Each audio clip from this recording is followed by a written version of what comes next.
Really? Yes. That's awesome. That's why I like magic.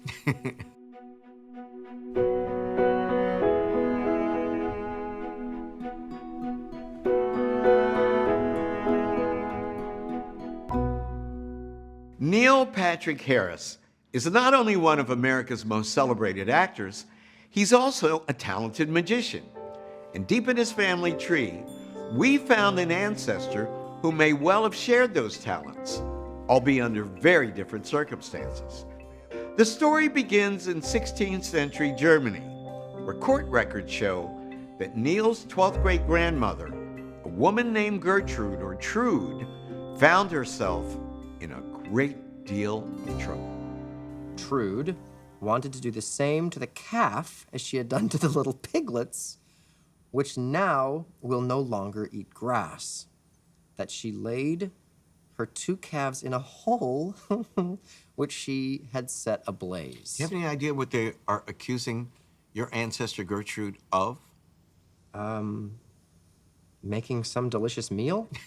It sounds like Like a delicious Hawaiian meal. Your 12th great-grandmother was on trial for her life for witchcraft. Wow. Wow. Gertrude's trial began in October of 1588, more than 100 years before the Salem witch trials in colonial New England. All told, the case resulted in nearly 200 pages of testimony, and its outcome was shocking. Already in 1590, Gertrude, the wife of Hans Stuhl in Clawfield, who came from Aalchen, was burnt on the stake as a witch.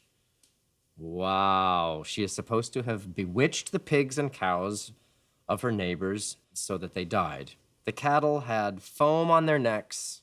One cow lost her hooves, and the pigs had breathed like a bellows. Did you ever in your wildest dream think that you descended from a witch? I love the magic stuff. I think that's fantastic. I wonder what the actual story of that is. If it was an angry neighbor that was upset that animals were dying randomly from Hoof and mouth disease. hoof and mouth disease. Those are all the symptoms of hoof and mouth disease. And blamed it on the neighbor.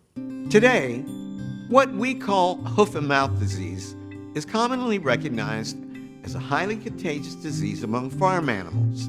But in the 16th century, it wiped out livestock for reasons that no one understood. And so it inspired widespread panic.